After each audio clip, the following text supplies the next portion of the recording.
أعوذ بالله من الشيطان الرجيم. بسم الله الرحمن الرحيم. إن الحمد لله نحمده ونستعينه ونستغفره ونعوذ بالله من شرور أنفسنا ومن سيئات أعمالنا.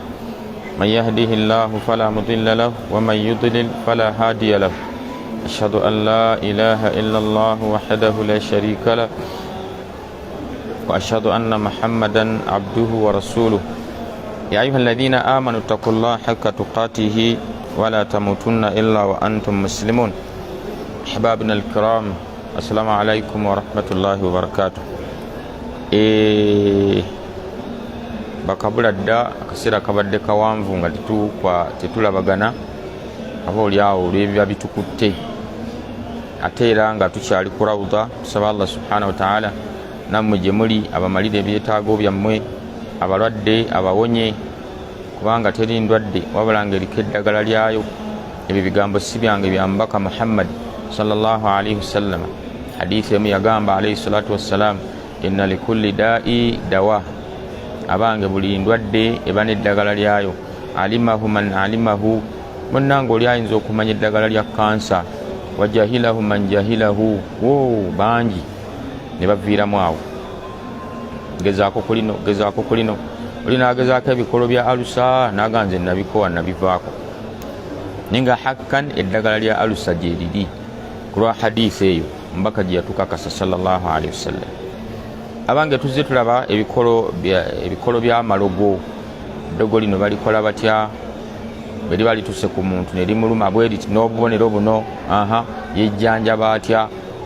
Ebyo bikulu nnyo mu bulamu bw'omuntu okumanya obuvu bw'endwadde ye n'engeri gyegenda okugendamu. Nabwe kityo min mi'atil amrad, mu ndwadde 199, endwadde 99, iwulira pasenti omubaka gye yawa sallallahu alaihi wasallam. Ku ndwadde 199 famina shaitan, endwadde 99 ziva ku sitaani. Endwadde zitulumbagana 199 shaitaani yaleeta. Era kyosiŋŋaana nga wakitiibwa Allah subhanahu wa ta'ala yamututegeezaako engeri gyazisaasaanyaamu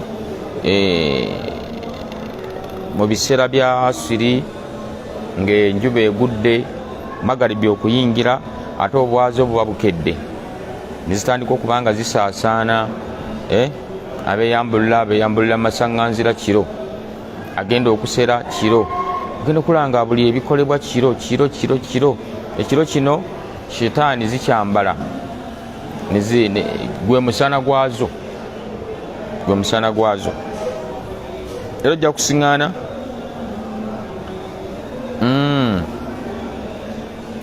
yagamba omuwandiisi w'ekitabo bakiyitaani alimul jinni, yagamba nti ma huwa aktharu wakti yantashiru fihi, biseera ki sitaani mwe zisaasaanira. Tulina ekika ky'eddogo gitugenda okusomako olwaliro bi'awnihi tabaraka wa ta'ala. Biseera ki oba ebisinga obungi shitaani mwe zisaasaanira? N'agamba yukthiru intisharu shaitaani jam'u llaili junuhu llaili, abange sitaani zisinga nnyo okusaasaana mu budde obw'ekiro. Fakad thabata anna rasulallah sallallahu alaihi wasallam, abange obujulizi bwakakata nga buva ku mubaka Muhammad sallallahu alaihi wasallam, yagamba kala idha kana junuhu llaili au amsaitum, abange obudde bwe bubanga buzibye obanga buwungeezezza, fakuffu sibyanakum, muyingize abaana bammwe. Olaba gyasookedde omubaka sallam, abaana mubayingize muki? Mu nnyumba. Allahu akbar. Fa inna shaitaani yantashiruna hinaidhin, mu kaseera ko sitaani ziba zisaasaana, zigenda basiŋŋaana ebweru zibafuuwe, zigenda basiŋŋaana ebweru zibayingire. Mwana atandika okutonnya ebirusu, mimwagite. Genda okulaba omwana atandika okuba nga amaaso gatabuka, genda okulaba omwana embeera ze tezitegerekeka. Abalala bagejja ne babeerawo ba obesity, abalala ne baba nga bakogganya ate ekisusse. Shitaani ekola abaana oba n'abantu abakulu byebyeyagadde. Akawungeezi ako si kalungi muntu kabeera bweru.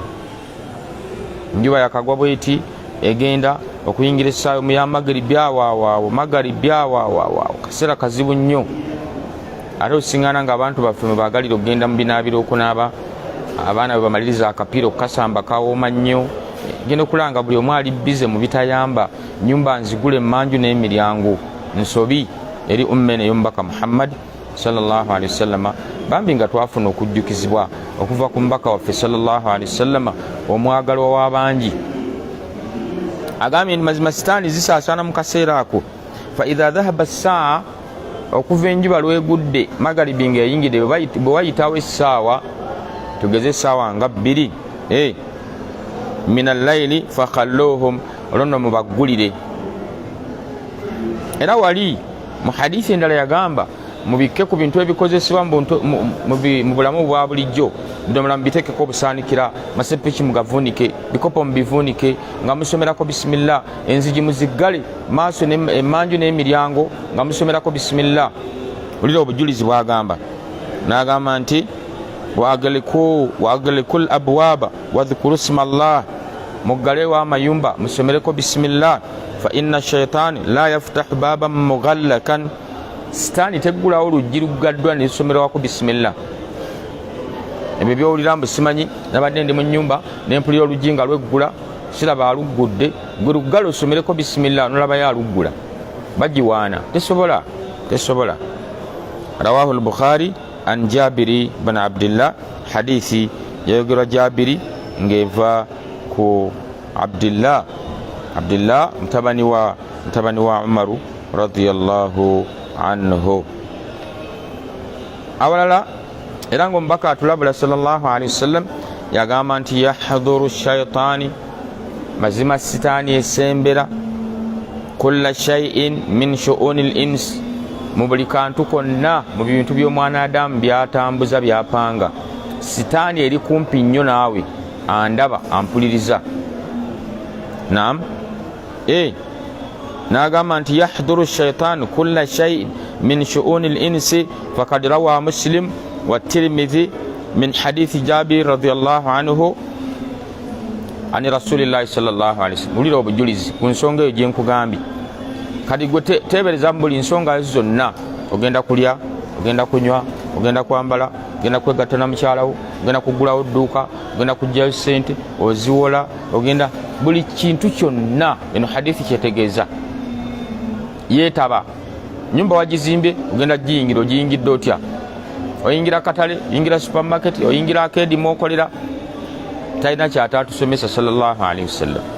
Naye bwe twesuliddeyo gwa naggamba ne tugiwa omuwaatwa neyingirira mu baddu wawola ssebo tekuli yadde endagaana ni yabigamba. Qur'ani egamba etya aya esinga obuwanvu olekedde okuba abajulizi 2 tekedde okukola endagaano sente nzikuwoze ozizza ddi eyewoze n'asayininga ne gobawoze n'asayininga abajulizi ne basayininga n'osigala kopi eyawoze neyewoze n'atwala kopi n'abajulizi ne tubawako kopi. Onaawoze nkyafa ani agenda okubanja eyadduse n'essente zaffe abajulizi ne bukadde 6 genda okole tewali yadde ekiwandiiko gwowoze ono buli lwalaba nga osigazza endagaano waliwo n'abajulizi afunamu okutya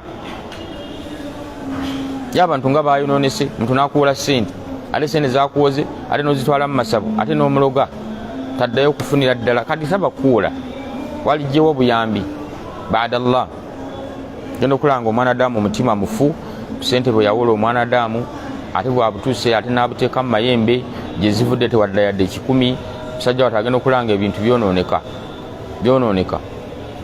agenda okuyitako ewa Marusaidi amurakke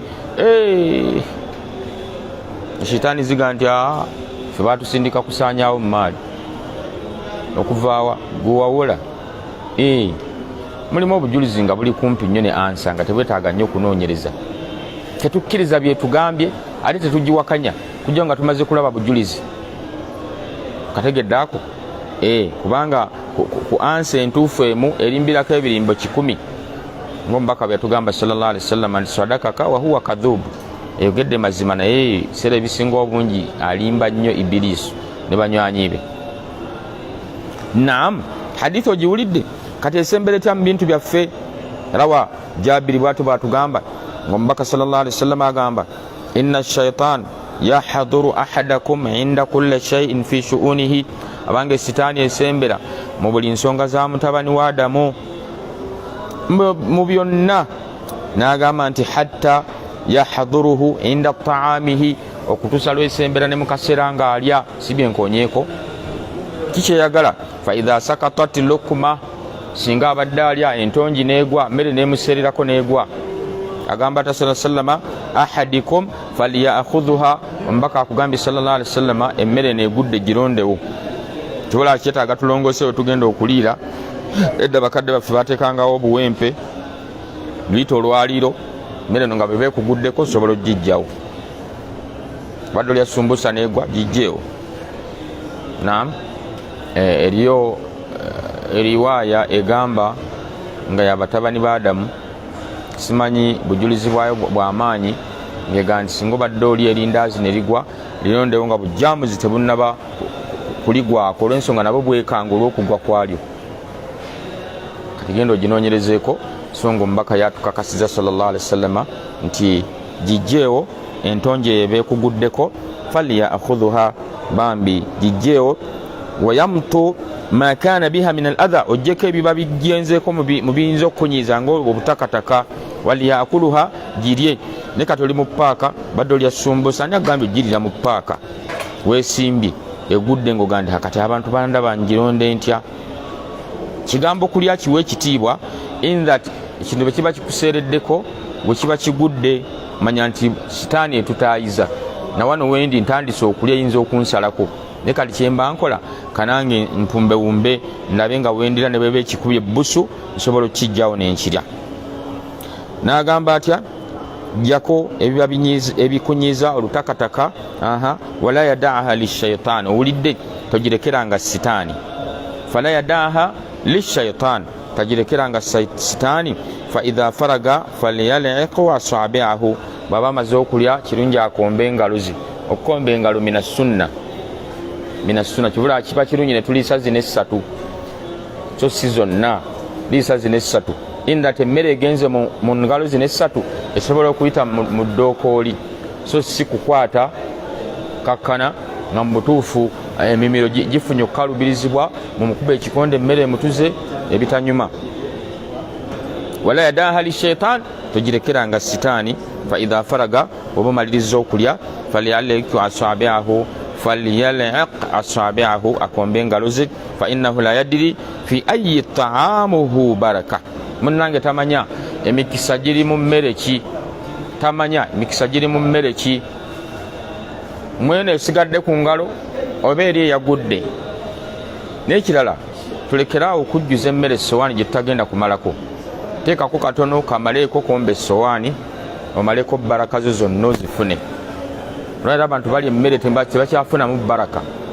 Emmere agirese mu ngalo tagikombye, esigadde ku ssowaani tagikombye. Gulabanga ebyamaalo so nga sunna si bwe guli. Saba Allah subhanahu wa ta'ala abaddu babitegeere olutegeera ng'omubaka sallallahu alaihi wasallam bwe yabitulekera. Era baraka ozitegedde eyawe ziri mu mmere nesigala ku ngalo ne mu ssowaani n'emmere ekuguddeko byeteekereteekere. Ekyo kitono nnyo kyenkutegeezezza ti sitaani esembera mu nsonga zaffe zonna olw'obujulizi bwenkuwadde nga buva ku mubaka Muhammad sallallahu alaihi wasallam. Awo nno muzaalidde abaana abatategeerekeka, mwana n'abeera mu lubuto ng'ekiri mu lubuto tekitegeerekeka, anti enneegatta teyaliiko dduwa.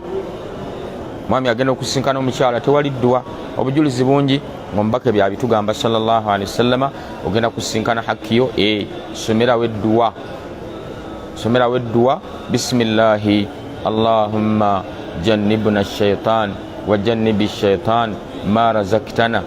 Soso okusoma erinnya lya Allah, buli lwosoma bisimillah sitaani adibara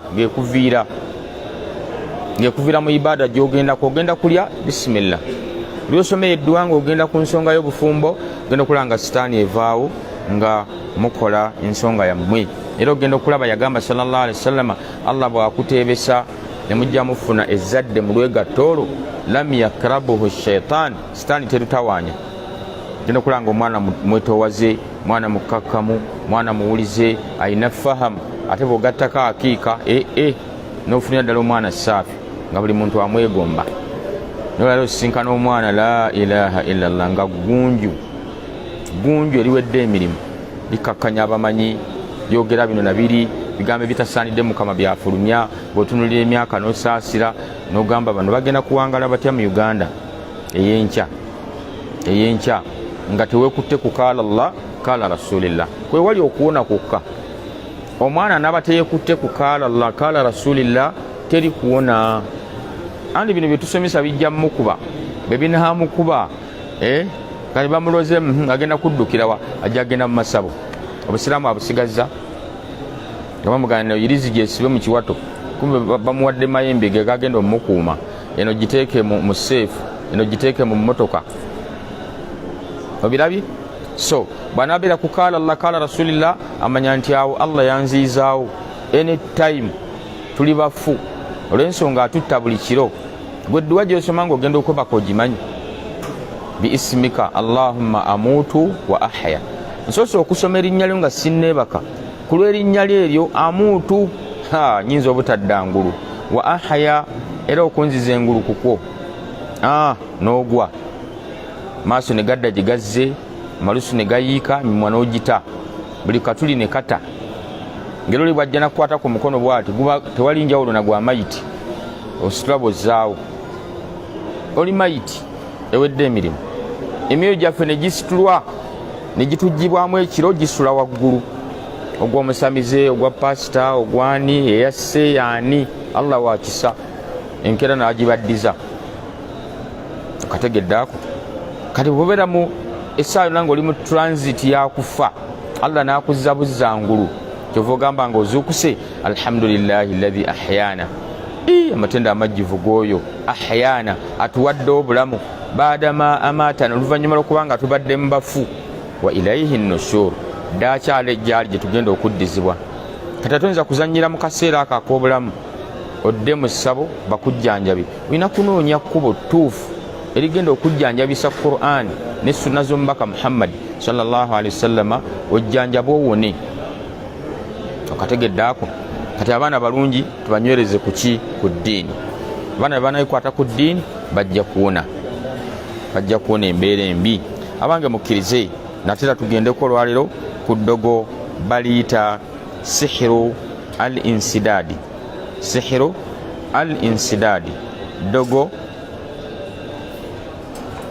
abantu baloga abaana Adamu ne bamusiba. Okusiba kuno sheitaani eziba obwerere bw'omukyala n'abanga tasobola kwegatta na mwami. Abaganda baluyita lwazi, omukyala ow'olwazi. Eddogo baliyita sihiru asidadi. Sihiru asidadi liyite sihiru al insidadi. Sihiru al insidadi وهو إذا أراد الرجل أن يأتي زوجته وجد سدا منيعا أمامه من اللحم لا يستطيع أن يحتركه فلا تنجح عملية لقاء الجنس.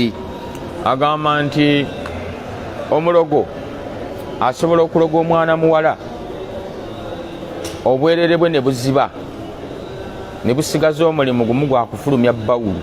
Akaseera bwe katuukaako okwegattakwe n'omwami, ennyama n'eggalawo. Omwami n'atasobola kufuna kawaatwa konna kayinza kuyingira mu bwerere bwa mukyala. Abaganda baluyita lwazi. Amakulu osanga olwazi nga luli mu kifo ekyo. Allah enseeroga, la ilaha illallah. Allah subhanahu wa ta'ala yafuula omubiri guli nga muweweevu, mugonvu, bosaako ne oiro. Allah subhanahu wa ta'ala gwe yateeka mu mubiri gy'abaana Adamu bw'abanga ayiiseewo olabira ddala obuweweevu n'ebyo nabigaana. Eddogo tolisaagiramu. Sheikh bw'ati bw'agambye nti kyekyo ekyokubeera nti bambi abaana Adamu batera obbikola basobole okubeera nti balemesa abaana Adamu okweyagalira mu kisaawe ekifaanana bwe kityo.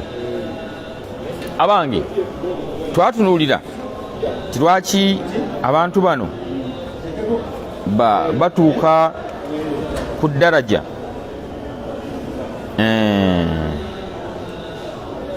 ey'okuba nti omuntu aloga munne ebifaanana bwe bityo.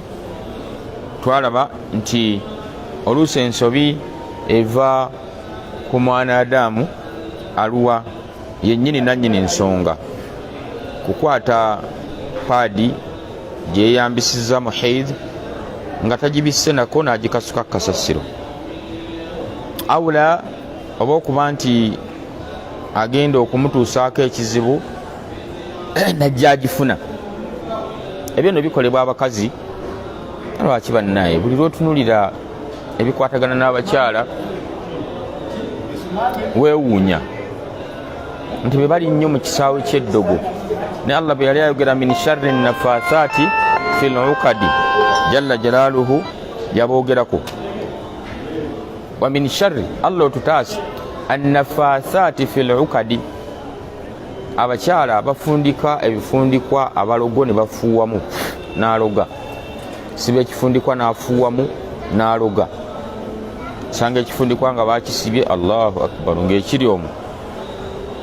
Era abakyala Allah bye yayogerako.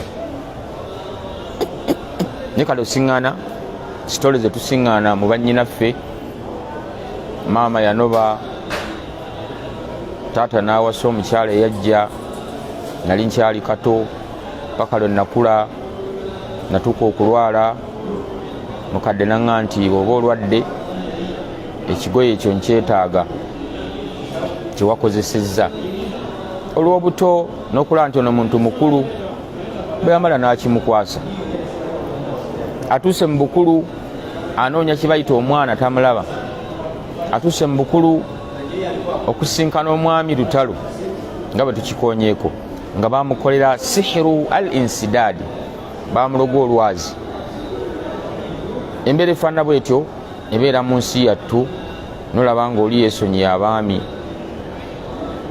bambi ng'alowooza teriyo kkubo lyonna lisoboka kuba nti ajjanjabwa nadda engulu n'abanga abakyala abalala n'afuna essanyu n'azaala ku mwana. Akategedde ako. So omumanyi waffe Wahid Abdussalam Baali yannyonnyola bw'atyo n'agamba wahuwa idha arada rajulu an ya'tiya zawjatahu, akaseera katuuka ng'omwami ayagala kwegatta ne mukyala we, wajada saddan, asanga wazibye, baluyita olwazi, nga bw'onoova eno n'ekkalaamu ofumite ku kisenge osanga batu, era bwe kityo bwe kiba. Munian, ng'aziyiziddwa tewali kkubo yadde. Amaamaho min allahmi, nga tewaliiwo kidomola kye baalese ne bakiteekayo, tewaliiwo kyuma, wabula nga mubiri nyama yegasse bweti n'esiba n'eggalawo.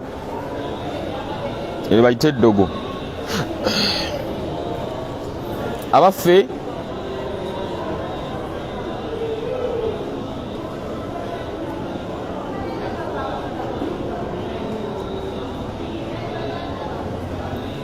bino bikulu. Kakati eryo eddogo tumaze odditegeera, basobola oddirogera ku paadi ng'oli ng'abaana bwe baagimusaba oyo omwana muwala n'agiwaayo, mukazi n'abimukola, tayimu etuuka mukazi n'ajja afa, ng'ono yeebuuza bamugamba buli waagenda, genda olaba omukyala eyakukola kino akusumulule. Mukyala yafa, mala okufa kati nga ye kyalina okukola asaze magezi ky'okuva mu gaapu ezo, naye ng'ate buli gy'alaga baffere, babba bubbi, sente bazirya, alemedde okuva mu mbeera bwetyo. Paka lyatuuka ku muzira kisa n'amuyambako. Yamuyamba atya? Kusinziira ku bujulizi bwe mbagambye nga tutandika omusomo guno, nti teri ndwadde ku nsi Allah jassa, wabula eba n'eddagala lyayo. Bigambo si byange, bya mubaka Muhammad sallallahu alaihi wasallam. N'agamba alimahu man alimahu, Allah alitendeka era n'alimanyisa abo basobodde oddimanyisa, wajahilahu man jahilahu, bangi bambi ne batasobola kukola ki, kubeera nti balifuna. Bw'atyo yafuna muzira kisa n'abeera nti amujjanjaba. Al-ilaju rabtu iddata turuq. Wano tusinkanye nga mmanyi waffe atunnyonnyola engeri gye bajjanjabamu ow'olwazi, tugiyitemu insha allahu tabaraka wa taala. Agamba tuqra alayhi ruqyata almadhkura fi awwal alfasl السادسة فإذا نطق الجن الموكل بالسحر تسأله عن مكان السحر وتخرج السحر وتبطله وتأمر الجن بالخروج من الجسد فإذا خرج الجن بطل السحر فإذا قرأت عليه الرقية ولم ينطق الجن يستخدم معه طرق الآخرة. tukozesa methodi y'okusomerera ku mwana muwala oyo.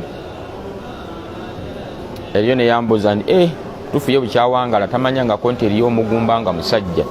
Wabula mu misomo gyaffe ejja eddogo ly'obugumba bwe yagisomaako oba n'agiwulirizaako yasanga ng'eriyo abaami abagumba, naye nga twakireeta nga omumanyi bwe yakinnyonnyola nti bubeerawo ng'oli bamuloga bulozi, ne bubeerawo nga kadara minallah, Allah bw'atyo bwe yamugerera. Tugamba nti nga tonnaba kusalawo nti eno kadari, sooka ogende bakujjanjabe nga bwe twalaga enzijanjaba ezo. Wamma olwaleero Sheikh alaga tusomerera ku mwana muwala ono rukuya, annyonnyoddwa rukuya shar'iyya, n'agamba nti ejjinni bwe livaayo Qur'ani yayawukana. Kuba lyamanya ddi nti ndiko eddogo nga ddala bandoga lwazi. Ffe tetumanya era lyokugamba n'akutunira bw'ati n'agamba nti olina amajjinni 7, tambula omuviire, manya nti oyo mulogo awedde emirimu kaswa. Golaba otya amajjinni nga toliiko majjinni gakulinnyako. Naam, kyetulina okukola kiki? Tusomerera Qur'ani ku mulwadde ono, olw'okuba Qur'ani nzito eyokya, esimula shayatini eziri mu mubiri. Sheikh kyavudde agamba nti fa idha nataqa aljinnu, ejjinni bwe lyatula nti abange mutwagaza ki? Mutwokya. Mutwagaza ki? Tutalubadde kiki? Almuwakkilu bisihiri, eddogo eryateekebwa ku sheitaani ezaateekebwa ku ddogo eryo. Tasaluhu an makani sihiri, olibuuza nti ono eddogo lye mwamukolako bino mwaliteekawa? Olwa pressure eya Qur'ani, naam, lyatula nti eddogo liri ku ntaana, ekibuyaawo bodda booti ne booti, waliwo amalaala wagajjajjaabwe kwe bateeka. Okola otya? Otwala rukuya n'oyiwa ku malaalo, khalas, kiba kiwedde. Eddogo liba limaze okwonooneka, bwe limala okwonooneka, watakharuju sihiri watabtiluhu, ne liba nti mulijjayo, ne liba lisobozesa okumanyika nti lirino wano, tujjayo ecupa eyo ne tusobola okuba nti tuyiwako rukuya waffe. Wataamuru aljinnu bilkhuruji, nolagira amajinni agamulimu okubeera nti gafulume min jasadi, okuva mu mubiri. Fa in kharaja aljinnu batala sihiru, majinni bwe gava mu mubiri eddogo lisaanawo. Fa idha qara'ta alayhi rukuya, ate bw'oba omusomeredde rukuya, walam yantiqi aljinnu, ne watabaawo sayini ya jjinni lyonna kwatula kigambo kyonna, yastakhdim maahu turukul ukhra, tukozesa amakuba amalala. Kubo kyeddala turuku thani, kuba eryokubiri, agamba taqra'u hadhihi al-aya 7 marrati ala ma'in wa yashrab wa yaghsil minha al-marbut 7 ayamin fayubtilu as-sihr insha Allah. Kyetukola tusomera ayati, tusoma ayati 7 emirundi 7. Taqra'u al-ayati 7 marrati, tusoma aya zino emirundi 7 mu mazzi n'aba nti aganywa n'aganaabako okumala ebbanga lya nnaku 7. Minha almarbut 7 ayami, nnaku 7, fayubtilu sihiri insha Allah, eddogo lisaanawo mu nnaku 7. Aya zezirwa zezino wammanga. Seeka agamba suratu Yunus aya 2 81 ne 82, n'akuwa endala surati al-Arafi aya 17 paka ku 22, ne surati Taha aya 69. Turuku thalitha, seeka akuwa ekkubo eryokusatu ku ddogo eriba lirogeddwa ku mwannyinaffe ng'ekkubo lizibye.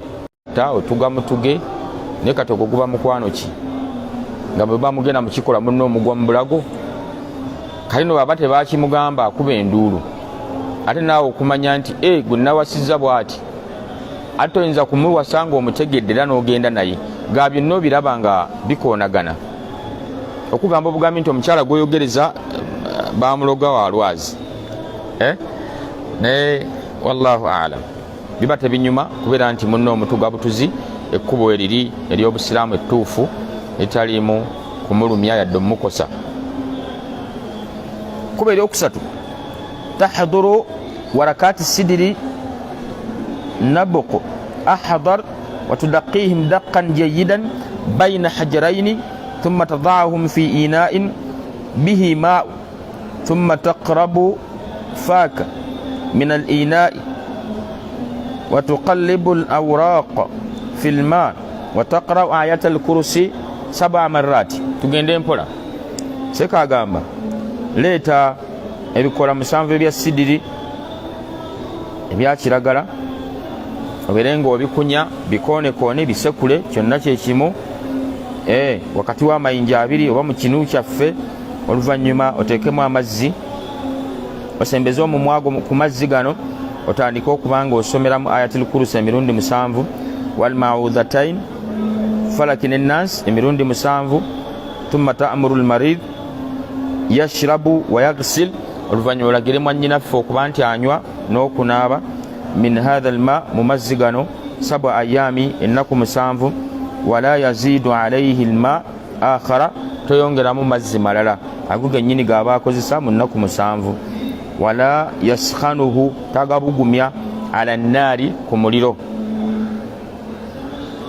fa in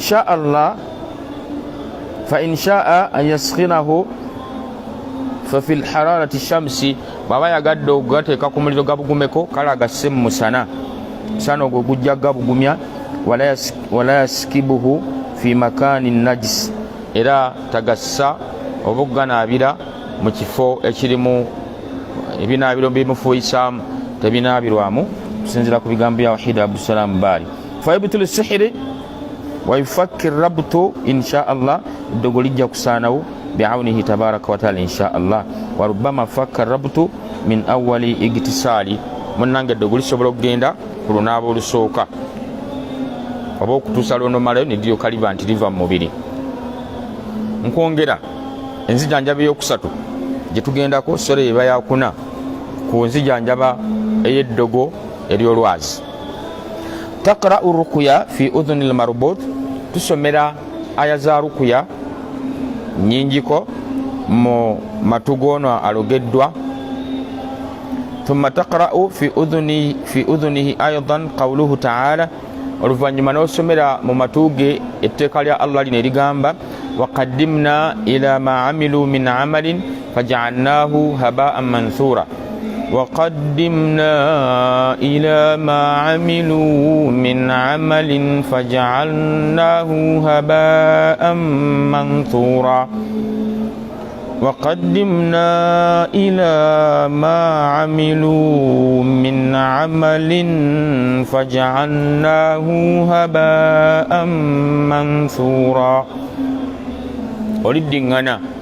oliddiŋŋana mu matu g'oyo watukarriruhu 100 marra osobola oddidiŋŋana emirundi 100 au akthar oba noleeta 2 oba 3 hatta yash'uru al-marid bitahdiri fi atrafihi watukarriru hadhihi الرقية على المريض عدة أيام حتى يعد يشعر بشيء عند ذلك تتأكد بأن السحر قد بطل إن شاء الله.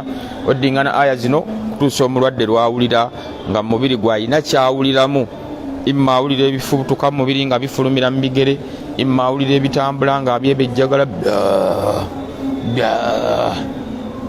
gamu ku makubo sitaani mwe zifulumira. Tariqatul khamisa kuba eryokutaano nga tugenda ku kuba eryokutaano mukkirize mbategeeze nti baganda baffe aba Rawda Islam Media wetwogerera bino balinawo obukadde 3 mu emitwalo 38 mu 13 bambi nga beetaaga okujjuza omuwendo gw'ensimbi ze baagala bagule mu kamera okusobola okuweereza obulungi empeereza yaabwe ey'oku social media nga babuzaayo obukadde 4,600 mu nnusu 7. Atulaba omulungi baako kyosindika ku ssimu zaffe 0742 94 99 96 neya MTN 0762 06 05 15 nga ziri mu mannya ga Galiwango Twaha. Bw'osindika bw'oti ereeta amannya Galiwango Twaha. Please teekako sente zigende mu kkubo lya Allah subhanahu wa ta'ala. Kamera eyo bw'eneeba ekutte emisomo gwolowooza abagiraba babeera bameka? Akaseera kano baganda baffe abaliko bayitirivu ate ogenda okulanga eri abajja ogifuna era oluvannyuma ngono bagufuna n'agusindika. Ffe baani abalifunye amasimu okuva e Germany? Tulinayo Aisha okuva e Germany atukubirako.